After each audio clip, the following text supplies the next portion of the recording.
Yes sir. जी sir. Okay, thank you for joining. ये तमाम जी ओके, मैंने स्लाइड बेटा आपसे शेयर की हैं कि आप देख सकते हैं। जी। ओके, सो यहाँ पर आप देख सकते हैं बड़े बड़े नाम हैं डिफरेंट कंपनीज के। इनमें से बहुत सारी कंपनी जो है वो $1 बिलियन प्लस कंपनीज हैं। तो तमाम कंपनीज की बात यहाँ इसलिए हो रही है कि इन तमाम कंपनीज में बेतहाशा जगह पर जो है वो NLP को इस्तेमाल किया जा रहा है। फॉर एग्जाम्पल एप्पल कंप्यूटर जो है, इसका जो सिरी है, जो डिजिटल असिस्टेंट जो आईफोन के अंदर बिल्ट इन है, वो NLP की एक बहुत बड़ी एप्लीकेशन है। माइक्रोसॉफ्ट का कोर्टाना जो है वो एक डिजिटल असिस्टेंट है। इसके अलावा माइक्रोसॉफ्ट के और बहुत सारी सर्विसेज हैं। अमेजोन का अलेक्सा है सर्विस, उसके अलावा और बहुत सारी सर्विसेज हैं। फेसबुक के अंदर तो फेसबुक इटसेल्फ जो टेक्स्ट आप टाइप कर रहे हो, उसकी बेसिस पे बहुत सारी चीज़ें जो है वो आपको कर रहा होता है, दिखा रहा होता है। गूगल तो खैर the mother of all evil जिसे कहते हैं दुनिया में, वो गूगल है अगर माना जाए तो। गूगल की तो हर सर्विस में NLP जो है, चाहे वो सर्च है, चाहे वो ट्रांसलेशन है, चाहे वो स्पीच है, और इसी तरह से ट्विटर। तो ये तमाम बड़ी कंपनीज हैं जनाब, जहाँ पर जो है वो NLP जो है वो बहुत इस्तेमाल होती है। ओके, एक कंपनी जो यहाँ पर मैं ज़रूर जिसका जिक्र करना चाहूँगा, और अगेन आप में से जो इंटरेस्टेड हों वो ज़रूर इस चीज़ को ज़रूर देखें। वो कंपनी का नेम है डीप माइंड।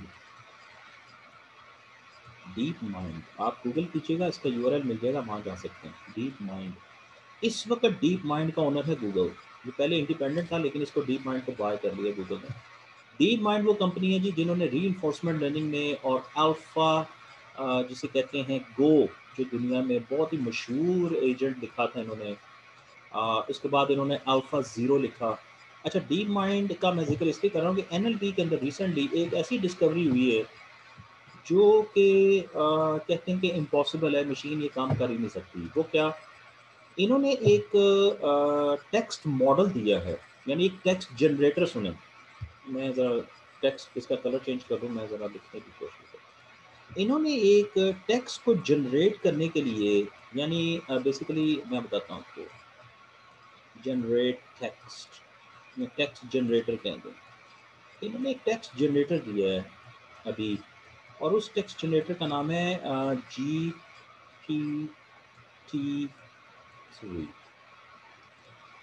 अगर आप GPT-3 पे भी गूगल करें तो बेतहाशा आपको लिंक्स मिलेंगे। GPT-3 क्या करता क्या है? GPT-3 को आप जस्ट थोड़ा सा अपनी तरफ से को टाइप कर दें जी, let's say Imran Khan is the prime minister of Pakistan. लो जी, उसके बाद देखिएगा कि GPT-3 उस आपके सेंटेंस को पकड़ के उसके ऊपर एक पूरी स्टोरी बिल्ड करेगा, और वो इस तरह लिखी होगी कि आप कोई भी जज नहीं कर सकता कि वो ह्यूमन ने लिखी है या किसी मशीन ने लिखी है। It's so real and it's so dangerous, जिसे कहते हैं कि आप इसके थ्रू दुनिया जहाँ की सारी जो है, समझ लीजिए the mother of all fake news आप क्रिएट कर सकते हैं अगर आपने GPT-3 को यूज़ कर लिया। ये वजह है कि उन्होंने GPT-3 जो है वो पेपर आपको इसका मिल जाएगा। पेपर के अंदर उन्होंने रिजल्ट्स जो हैं वो सब कुछ उन्होंने दे दिए, मगर उन्होंने GPT-3 जो टेक्नोलॉजी है इसको रिलीज़ नहीं किया अभी ओपन पब्लिक के लिए। कुछ साइंटिस्ट को उन्होंने एक्सेस दिया ताकि वो एक्सपेरिमेंट कर सकें। तो यानी मैं आपको ये बता रहा हूँ कि दुनिया में अगर NLP के अंदर जो इस वक्त कटिंग एज चीज़ हुई है, डिस्कवरी हुई है, वो GPT-3 है। उसके अलावा NLP के अंदर एक आज जो काम हो रहा है वो ट्रांसफार्मर्स पे बहुत ज़्यादा हो रहा है, ट्रांसफार्मर मॉडल्स पे। और ट्रांसफार्मर ये अगेन जो मशीन लर्निंग से रिलेटेड लोग हैं उनके लिए भी काम की चीज़ है, तो कहते हैं ट्रांसफार्मर्स। तो ट्रांसफार्मर मॉडल में जैसे बर्ट है, कैपिटल बी से BE, इसको आप देख सकते हैं। इसके अलावा और भी ये कैपिटल में लिखिएगा, इसका पेपर भी आपको मिल जाएगा इसका, और सारा वो आर्किटेक्चर मिल जाएगा। तो बर्ड बेसिकली ये ट्रांसफार्मर हैं, जनरेटर्स हैं। ये भी टेक्स्ट हैंडलिंग को बहुत जिसे कहते हैं स्पीड अप कर देते हैं। तो आजकल जो NLP के अंदर कटिंग एज में बता रहा हूँ काम हो रहा है, वो ट्रांसफार्मर में हो रहा है। सो अगर आप NLP का कोई प्रोजेक्ट उठाएं, लेट्स से आप MS में कोई प्रोजेक्ट करना चाहें, तो आपको कोशिश करनी चाहिए कि आप कोई ट्रांसफार्मर के रिलेटेड कोई चीज़ उठाएं और उस पर काम करें। ठीक है जी। कोई आपने चीज़ देखी हो, कोई आप शेयर करना चाहें, कोई टेक्नोलॉजी से माशाल्लाह सब लोग जो हैं वो फेमिलियर होना होंगे, आप CS के स्टूडेंट्स हैं, कोई आपने कोई चीज़ देखी है वो आप शेयर करना चाहें?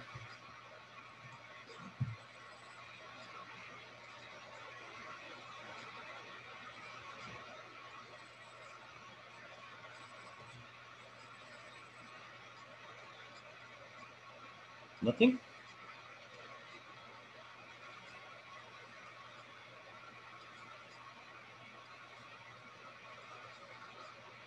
ओके चलें जी, आगे चले जी। कोई क्वेश्चन है तो बताएं।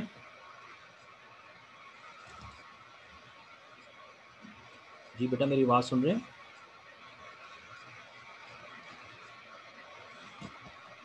जी सर, कोई जी क्वेश्चन सर, नहीं। आगे या सर प्रोसीड करें। ओके, तो सोशल वर्क के अंदर disaster relief, chatbots for mental health, improve police community relations विया बॉडी कैमरास, ये वो तमाम टेक्निक्स हैं जो इस वक्त बहुत ज़्यादा जिसे कहते हैं इन हैं, वैसे ही जिसे कहते हैं यूज़ किया जाता है इनको। और इन तमाम के अंदर ज़ाहिर है मशीन लर्निंग और जो अल्टीमेटली नेचुरल लैंग्वेज प्रोसेसिंग को इस्तेमाल किया जाता है। इसी तरह से पर्सनल असिस्टेंस इसकी तो बहुत बात हुई है। सीरी है, अमेजॉन एलेक्सा है, गूगल नाउ है, फेसबुक का भी इवन एन है जो पर्सनल असिस्टेंट है जो मैसेंजर के अंदर बिल्टिंग है, और माइक्रोसॉफ्ट कोर्टाना। ये तमाम के तमाम जो हैं ये समझ लीजिए आपके लिए कन्वर्सेशनल एजेंट्स हैं जिनसे आप जिनको क्वेश्चन कर सकते हैं और वो आगे से आपको स्पोकन रिप्लाई भी करते हैं और टेक्स्ट के थ्रू भी आपको इन्फॉर्मेशन प्रेजेंट करते हैं। इसी तरह क्वेश्चन आंसरिंग में IBM Watson very very famous. और ये जो अगर आप स्क्रीन देख सकें तो यहाँ पर ये एक वर्ड लिखा हुआ है, क्या लिखा हुआ है तो बता सकते हैं?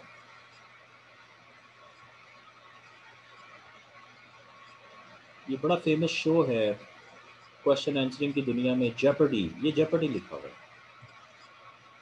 तो जेपर्डी अगर आपको याद हो, अगर आपने कभी नहीं देखा तो बेसिकली ये वो क्वेश्चन आंसरिंग करते हैं और क्वेश्चन किसी भी जगह से आ सकता है और जो करेक्ट आंसर देता जाता है उसको वो जो है वो अवार्ड मिलता है, और अवार्ड जो है वो डॉलर्स में मिलता है। और वो फिर उसके साथ दूसरे कंटेस्टेंट आते जाते हैं, जो जीतता जाता है वो आगे बढ़ता जाता है। ख़ास लिमिट के बाद वो फिर विनर डिक्लेयर कर दिया जाता है। तो आई होप आपको फॉर्मेट ऑफ द शो पता चल गया होगा।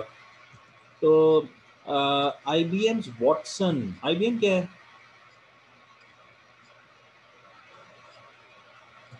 कोई idea what is IBM?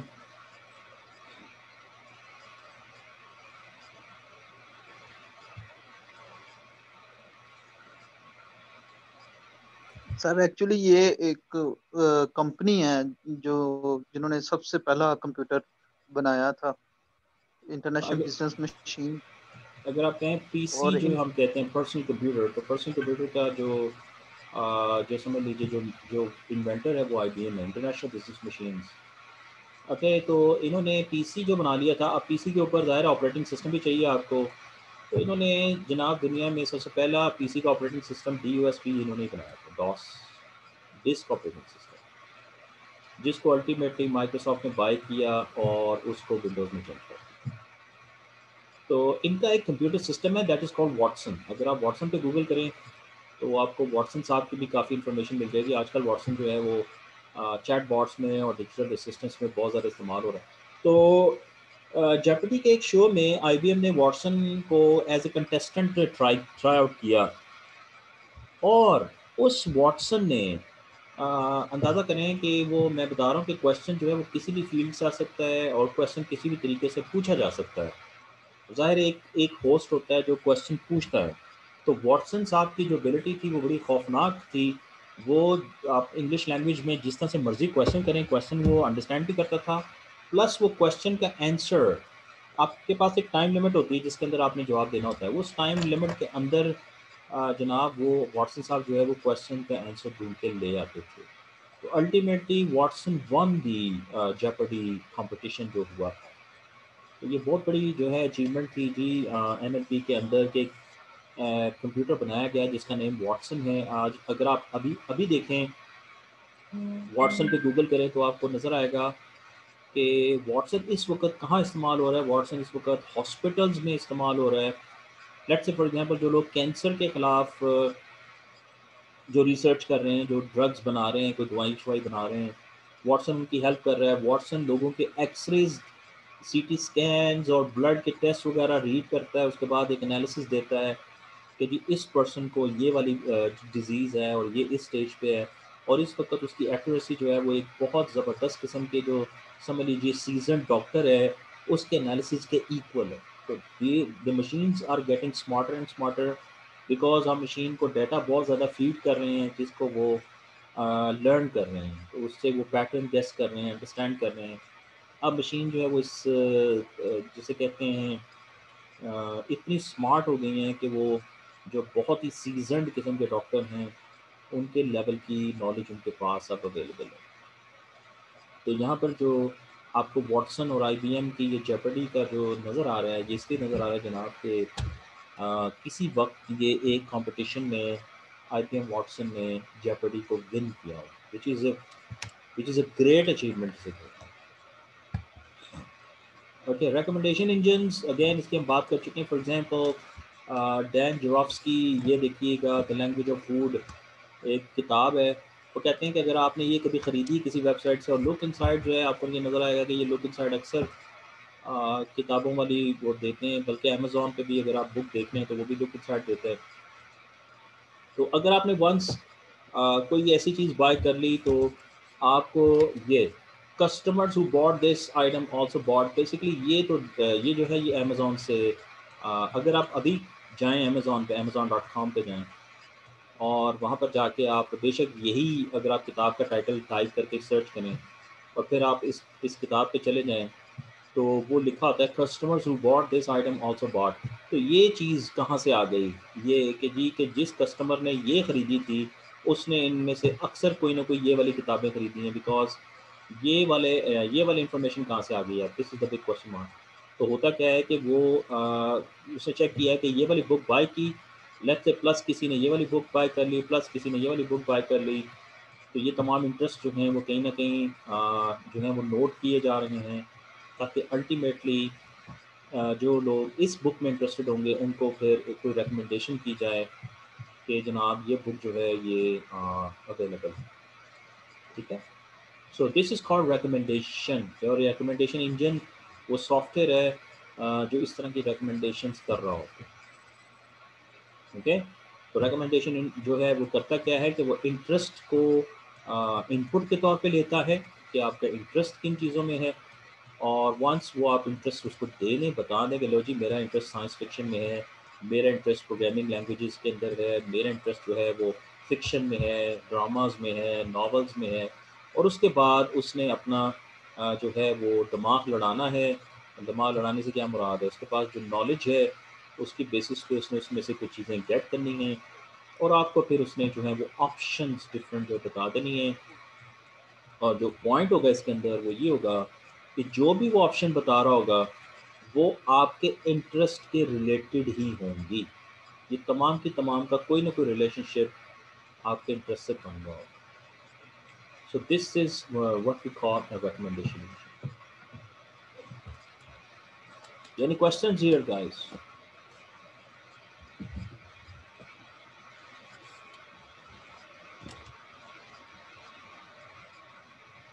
No?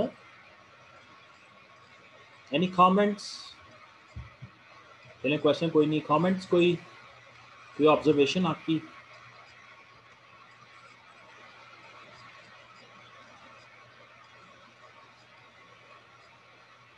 कोई फीडबैक?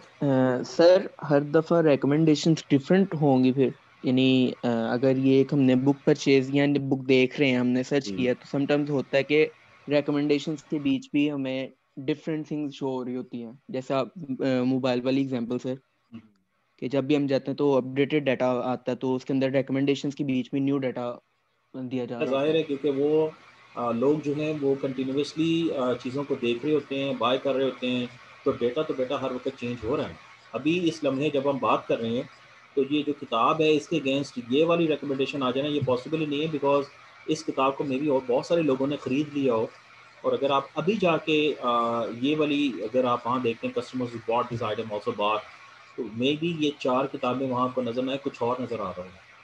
उसकी वजह ये है कि डेटा कॉन्स्टेंटली चेंज हो रहा है, और जाहिर है जो रिकमेंडेशन होगी वो भी कॉन्स्टेंटली क्या होगी, चेंज होगी। चेंज होती रहेगी। ठीक है। क्योंकि ये कंप्यूटर की दुनिया है, कंप्यूटर की दुनिया फिक्स नहीं है बेटा, कंप्यूटर की दुनिया बहुत ही डायनामिक है और इतनी ज़्यादा डायनामिक है, इतना ज़्यादा डेटा आ रहा है, वो जिसे कहते हैं हर लम्हे जो इन्फॉर्मेशन है वो चेंज हो रही है। ओके, आगे बढ़ते हैं जी। Again this is another recommendation engine. ये म्यूज़िक की बात हो रही है और मे बी आप अमेज़ॉन पे बाय करें कोई चीज़, या एप्पल इस वक्त शायद सबसे बड़ा म्यूज़िक स्टोर बन चुका है, तो मोर ट्रैक्स लाइक दिस .com पे चले जाएं। अगर आप, ये वेबसाइट हो सकती है, मे बी आप इसको नोट कर लें। तो वो कहता है शेक इट ऑफ, और ये आपको पता है ये टेलर स्विफ्ट जो है, ये मेरे ख्याल में अपने में से किसी ने सुना है जी टेलर स्विफ्ट को? सुनते हैं? पहले सुना था, अभी नहीं सर। पहले कब सुना था जी आपने, बचपन में? 2-2.5 साल हो गए। 2-2.5 साल। ठीक है, कौन सा गाना जो सुनते रहे हैं आप, तो याद है आपको? नो सर, अच्छा याद चलें, नहीं आ यहाँ रहा। पर लिखा गया इसका बड़ा फेमस गाना Shake It Off Taylor Swift का, तो वो बता देता है जी कि जो है इससे मिलते जुलते जो जॉनरा है या किसी और आर्टिस्ट के जो सॉन्ग्स हैं वो क्या हो सकते हैं, जो इसी तरह के बीट हो जिसमें मे बी इसी तरह की कोई वर्डिंग हो या एंड सो ऑन, तो वो फिर आपको उस तरह के जो सॉन्ग्स हैं वो रिकमेंड करने शुरू करते हैं। तो ये भी एक बड़ी मज़ेदार जिसे कहते हैं रिकमेंडेशन है, किसी चीज़ पे भी रिकमेंडेशन दी जा सकती है, ज़रूरी नहीं है बुक्स की बात हो रही है, कपड़ों की बात हो रही है, म्यूज़िक की बात हो रही है, एनीथिंग जिसके अंदर लोग इंटरेस्ट ले रहे हैं उसकी पे रिकमेंडेशन की जा सकती है। ऑलराइट, तो डिफाइन करने की कोशिश करें तो is both a modern computational technology and a method of investigating and evaluating claims about human language itself. तो यहाँ पर दो चीज़ें बताई गई हैं जी कि ये कंप्यूटेशन टेक्नोलॉजी है, कि ये ऐसी चीज़ है जिसके अंदर कंप्यूटर्स को यूज़ किया जाता है, और हमने करने का होता है ह्यूमन लैंग्वेज जो है, और नोट कीजिएगा ह्यूमन लैंग्वेज की बात हो रही है, नेचुरल लैंग्वेज की बात हो रही है।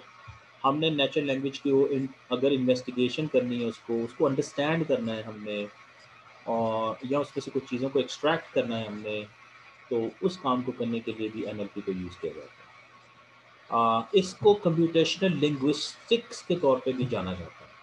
सो कहीं पे आप ये वर्ड पढ़ें कंप्यूटेशनल लिंग्विस्टिक्स, तो इसका मतलब भी यही है कि वो investigation of human languages. Okay, NLP is a term that links back into history of artificial intelligence, the general study of cognitive function by computational processes and emphasis on the role of knowledge representations। तो AI से ही derived है जी ये, और इसके अंदर basically हम natural languages को जो हैं वो प्रोसेस किया जाता है बाय यूजिंग डिफरेंट टेक्निक्स, जिसके अंदर नॉलेज रिप्रेजेंटेशन यानी लॉजिक को भी यूज़ किया जाता है, और इसके अलावा और भी दूसरी रिप्रेजेंटेशन भी पॉसिबल हो सकती हैं। So this is one possible definition of what is NLP और कंप्यूटेशनल लिंग्विस्टिक्स। ओके, एक चीज़ बेटा मैं आपको बता दूं, मैं आपसे कभी डेफिनेशन को नहीं पूछूंगा कि जी कि आप याद करें कोई चीज़ और आप उसको लिखें, तो मैं आपसे पूछूं कि please write the definition of NLP और कंप्यूटेशनल लिंग्विस्टिक्स, नेवर, ऐसा क्वेश्चन कभी नहीं आपको आएगा, क्योंकि हमने मेमोरी को टेस्ट नहीं करना, तो हमने आपके अंडरस्टैंडिंग को टेस्ट करना। इसलिए आपने कोशिश करनी है कि जो कॉन्सेप्ट समझाया जा रहा है या बताया जा रहा है उसको अंडरस्टैंड करने की कोशिश करनी है। Okay, okay sir. तो राइट, लेट्स मूव अहेड।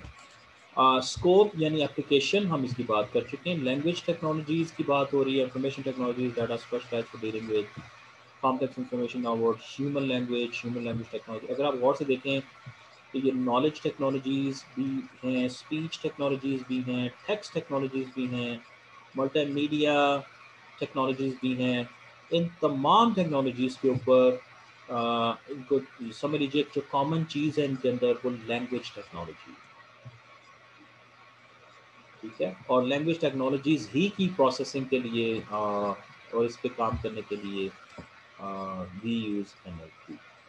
सो कहने का मतलब ये है कि एनीथिंग रिलेटेड टू कम्युनिकेशन, लेकिन वो हो नेचुरल कम्युनिकेशन, तो चाहे वो टेक्स्ट है, चाहे वो स्पीच है, चाहे वो किसी खास रिप्रेजेंटेशन में लिखी हुई है, या कोई मल्टीमीडिया है। मल्टीमीडिया किसको कहते हैं? What is multimedia? ये जो वर्ड है,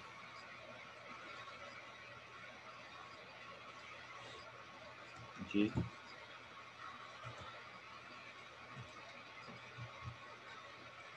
एनीवन?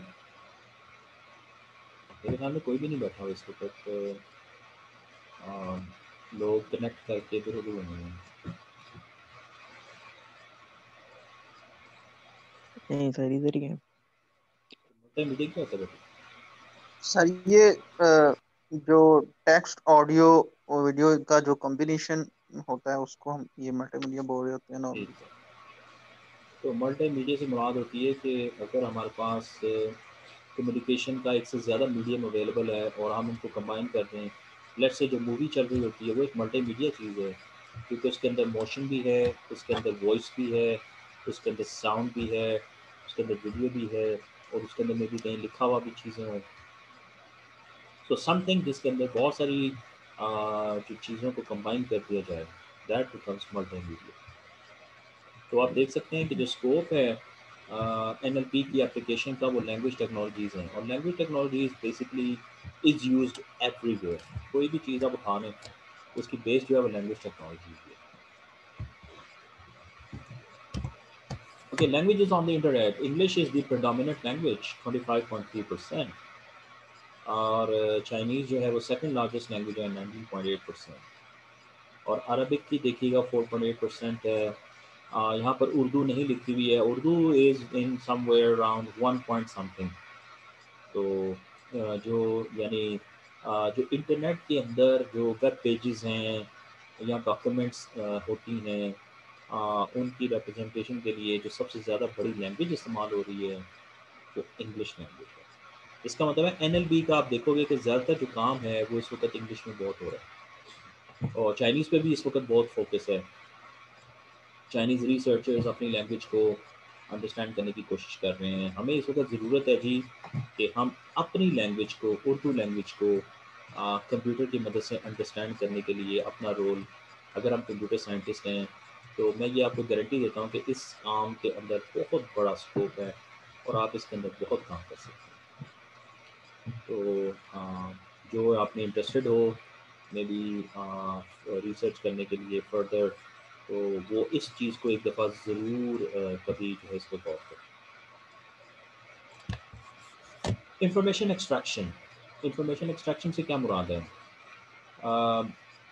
लेट्स से हमें कुछ इन्फॉर्मेशन दी जा रही है। आपने देखा होगा कि अगर आपने कैलेंडर में कोई चीज़ एंटर करनी है तो वो ऑटोमेटिकली भी हो जाता है आपके लिए। अगर आप कोई ईमेल लिखते हो या आपको कोई ईमेल कहीं से order let's say successfully place आ गया है, या आपने टिकट जो है वो कहीं आपने परचेज़ की है, लेट्स से एयरक्राफ्ट की टिकट, एयरलाइन कहीं जाना है आपने, तो आप देखेंगे कि आपके कैलेंडर में ऑटोमेटिकली वो इन्फॉर्मेशन ऐड हो जाती है। अगर आप एक ईमेल खोलते हो, उस ईमेल के अंदर से ऑटोमेटिकली सॉफ्टवेयर जो है वो चीज़ें उठा के आपके कैलेंडर में ऐड कर देता है। तो this thing is actually called information extraction. Okay, ये अगेन ये इंफॉर्मेशन एक्सट्रैक्शन कैसे हो रही है? This is also part of this is where actually NLP is used. जैसे एक ईमेल लिखी हुई है, सब्जेक्ट करिकुलम मीटिंग है, डेट दी हुई है, टू डैन जोराफ्स्की है।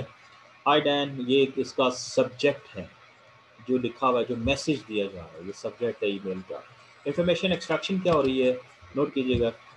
वो इस चीज़ को पकड़ेगा, ये जो गेट्स है 159, गेट्स 159 कोई लोकेशन है, और कोई कमरे का नेम है, कोई हॉल का नेम है, गेट्स 159 का नंबर होगा।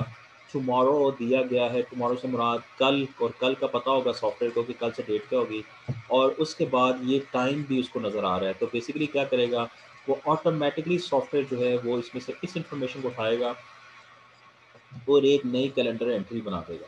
ये काम अभी हो रहा है, अगर आपने कभी देखा हो, शायद कभी गौर किया आपने अपने कैलेंडर्स में, जो इवन गिफ्ट यूनिवर्सिटी के भी कैलेंडर अगर आप ओपन करें तो आपको उसमें भी काफ़ी चीज़ें होंगी जो आपने कभी एंटर नहीं की होंगी, लेकिन आपको नज़र आ रही होंगी। जैसे कई बर्थडेज नज़र आ रहे होंगे, कई दूसरे इवेंट्स की आपको डेट्स नज़र आ रही होंगी।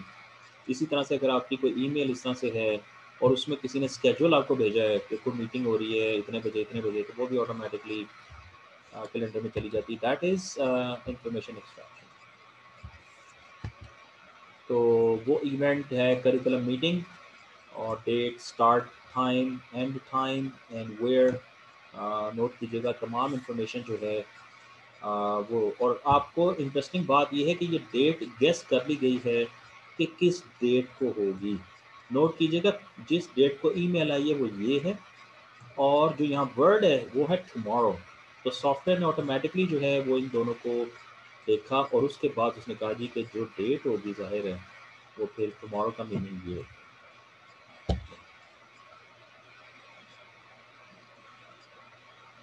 जी, एनी कमेंट?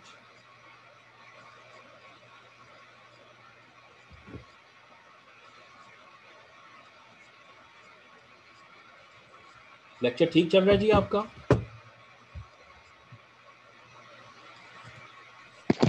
जी सर। Yes sir. तो प्रॉब्लम जी किसी का? सर।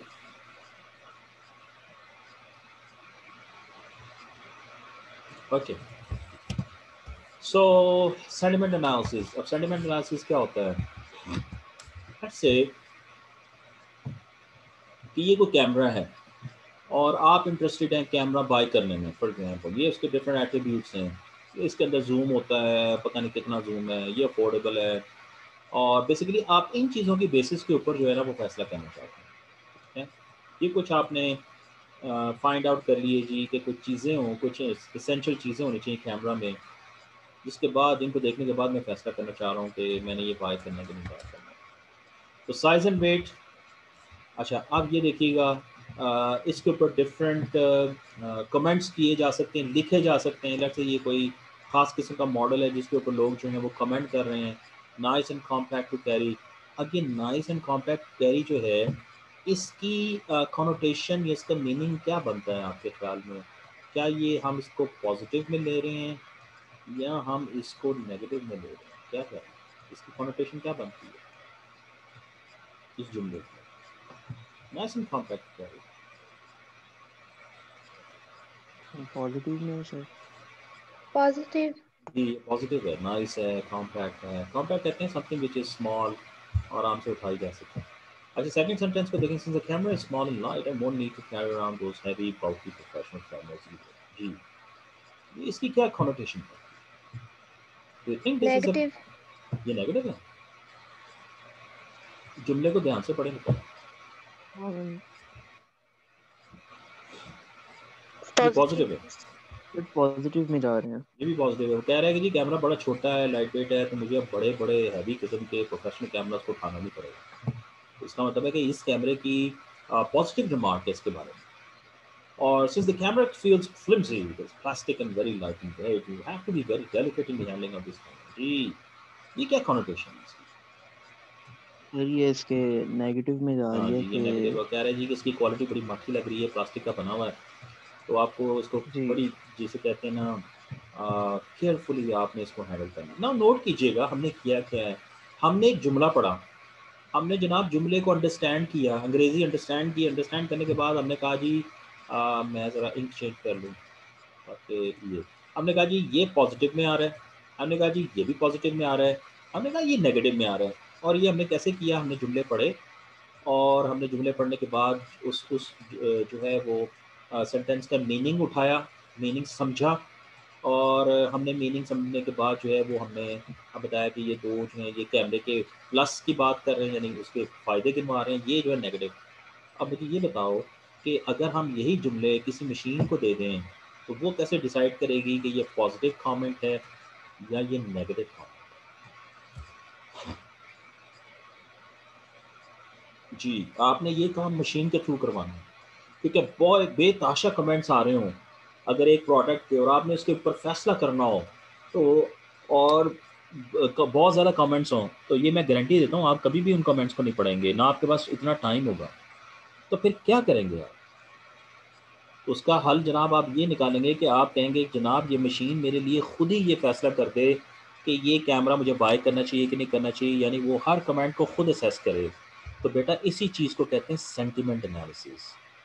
ठीक है। जज्बात का एनालिसिस, सेंटिमेंट मेरे ख्याल में जज्बात ही होता है शायद इसकी ट्रांसलेशन।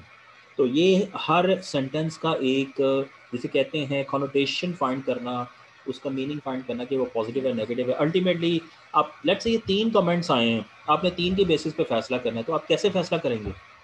2 पॉजिटिव है 1 नेगेटिव है, चलें कैसे फैसला करेंगे? सर हमने पॉजिटिव को आई थिंक हम पॉजिटिव को जी, देखेंगे। क्योंकि पॉजिटिव प्रेफरेंस को ये आप हमारी इसलिए होगी। देखेंगे कि 2 पॉजिटिव में आप काउंट कर लें ना, आप बेसिकली फ्रीक्वेंसी को देखेंगे, आप काउंट को देख लेंगे। आपने कहा जी 3 में से 2 पॉजिटिव हैं, तो इसका मतलब है कि ये पॉजिटिव है। क्या ख्याल है? एंड सर समटाइम्स ये जैसे हमने देख रहे होते हैं, ये द्रास डॉट पीके पे भी है कि समटाइम हम रेटिंग्स को देख रहे होते हैं जी, तो यहाँ पर बेसिकली कि रेटिंग वहाँ भी पर दी भी हुई है। सर यहाँ पर रेटिंग से बड़ा काम दिया हुआ है। बेटा रेटिंग तो बहुत आसान काम है ना। जैसे 5 स्टार हैं तो आप उसमें से 4 ले लेते हैं, 3 ले लेते हैं, इवन 5 ले लेते हैं। तो बेटा नंबर्स को ऐड करना और नंबर्स की एवरेज निकालना कितना बड़ा काम है, मुझे बताओ ज़रा। वो तो बहुत ईजी है। ईजी है ना। लेट्स से एक प्रोडक्ट, एक कैमरा है, उसको 100 कमेंट मिले हुए स्टार्स में, किसी ने 1 दिया है, किसी ने 2 दिया है, किसी ने 3। तो बेटा आप क्या करेंगे, आप 1 को 1 ले लें, 2 को 2 ले लें, उन तमाम नंबर्स की एवरेज निकाल लें, तो 3.5, 4, पौने 4 जो भी स्टार बनते हैं वो आप उसको दे दें। बेटा वो तो 1 सेकंड का काम है। लेकिन अगर उसको स्टार नहीं मिले हैं और उसको किसी ने सेंटेंस में कमेंट्स दिए हुए हैं, तो फिर आप क्या कैसे जज करेंगे? तो बेटा फिर आपको सेंटेंस की मीनिंग चाहिए, कॉनोटेशन चाहिए। तो इसको कहते हैं सेंटिमेंट एनालिसिस। ये भी अगेन याद रखिएगा एनएलपी का ही पार्ट है। ठीक है, और ये इतना पावरफुल कॉन्सेप्ट है ये सेंटिमेंट एनालिसिस कि ये तो यहाँ पर एग्जांपल दी गई है ना। इवन ये भी प्रोजेक्ट कर सकता है कि लेट्स से इलेक्शन हो रहे हैं, जैसे अमेरिका में इलेक्शन हुए हैं, तो उसने ये भी प्रोजेक्ट कर सकते हैं कि बाइडन जीतेगा या इवन जो ट्रम्प है वो जीतेगा। वाई लोगों ने जो कमेंट्स दिए थे आप उनको एनालाइज करें, और एनालाइज करने के बाद पॉजिटिव और नेगेटिव सेंस में उनको ले लें, and you can find out कि who will win the election. इसी तरह से एक कंपनी है वो कह रही है कि जी हाँ हमारी ये प्रोडक्ट जो है इसकी सेल जो है वो ठीक जा रही है, तो लोगों के क्या कमेंट्स इसके बारे में? तो आप कहते हैं जी मैं तो बहुत बड़ा डेटा साइंटिस्ट हूँ, मैं आपको बता देता हूँ। जी आप क्या करेंगे, आप देखेंगे कि कहाँ पर उस प्रोडक्ट के बारे में डिफरेंट कमेंट्स हैं, आप उन कमेंट्स को गैदर करेंगे, इस तरह का कोई सेंटिमेंट एनालिसिस उनका करेंगे। उसके बाद आप कंपनी को बता देंगे जी कि लोग उसके बारे में पॉजिटिव सोच रहे हैं, नेगेटिव सोच रहे हैं। तो मैंने बता दिया बेटा ये बहुत ही पावरफुल टेक्निक है, बहुत ही जगह इसकी एप्लीकेशन है। Then again, this is another example where NLP is used. हम वैसे इस आइडिया को डिटेल में डिस्कस भी करेंगे। ये हमारे जो है वो उसका पार्ट है आउटलाइन का कि सेंटिमेंट एनालिसिस किया कैसे जाता है। तो ये देखें 2 वो आ गए थे। तो मैं ऐसे करता हूँ, मैं अपनी जो हैंड ये दिया मैं इसको जरा डिलीट करता हूँ। जी, तो आप देखिएगा कि ये भी पॉजिटिव है, वो भी पॉजिटिव है, ये नेगेटिव। ठीक है, ये नेगेटिव कॉनोटेशन है, उसके बाद आप कैसे कर सकते हैं। तो ओके, तो क्वेश्चन आंसरिंग, यस, ये मैंने आपको पहले बताया था, वन जेपर्डी ऑन February 16, 2011। और नोट कीजिएगा जो क्वेश्चन जो उसने सॉल्व किया था वो ये है कि ये आपके सामने लिखा हुआ है, उसके अंदर एक नॉवल है, और नॉवल का जिक्र करके उसने कहा था कि ये इंस्पायर्ड है किस और फेमस नॉवल से। अब ज़रा इस क्वेश्चन की तरफ अगर आप ध्यान दें तो ये एक ऐसा क्वेश्चन है जो डायरेक्टली जिसको आंसर करना भी ह्यूमन के लिए भी पॉसिबल ना हो, क्योंकि आई होप आप क्वेश्चन तो समझ गए होंगे ना। क्वेश्चन क्या कह रहे हैं, उसने एक ऑथर का नाम लिया है विलियम विल्किंसन, और उसने एक उसके नावल का नाम लिया ये। उसने कहा है कि ये जो नावल है ये किसी और ऑथर के किसी और बहुत ही फेमस नावल से इंस्पायर्ड है। वो केड़ा नावल है? ये इस तरह के सवाल की बात हो रही है जिस पे तो इंसान भी जो है अच्छे खासी जो है वो जो है वो रह जाते हैं। ये इस किस्म के क्वेश्चंस पे ट्रेन है जी ये IBM वाटसन, और उसने आंसर दिया ब्रैम स्टॉकर। ये अगेन एक ऑथर, वेरी फेमस ऑथर है। तो we are talking about this kind of intelligence in machines. तो ये बेटा ये एग्जांपल इसलिए दी गई है कि so that it can broaden up your thinking about things, और आपका जिसे कहते हैं ब्रॉडनिंग योर होराइजन, ताकि आप थोड़ी सी देख सकें कि जो इंटेलिजेंस है ऐसी चीज़ों की वो कहाँ तक पहुँच चुकी हुई है। और ये बात हम कर रहे हैं 2011 की। ये इस वक्त कौन सा साल चल रहा है?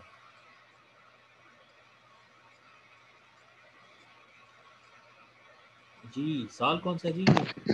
सर 2020। 2020। तो अगर 2020 की बात करें तो 2011 और 2020 में कितने साल हैं? सर 9 साल हो गए। 9 साल हो गए। 9 years. तो आपके ख्याल में 9 इयर्स में IBM वाटसन जड़ा है वो वहीं पे बैठा होगा जहाँ पर था 11 साल, ये 9 साल पहले हैं। उसने कोई तरक्की नहीं की होगी, कोई कुछ उसमें नई चीज़ नहीं आई होगी। तो जिसने 2011 में इस तरह के क्वेश्चन का आंसर दिया है, तो जस्ट इमेजिन कि वो आज क्या कर रहा होगा, या उसकी इंटेलिजेंस किस लेवल को टच कर रही होगी।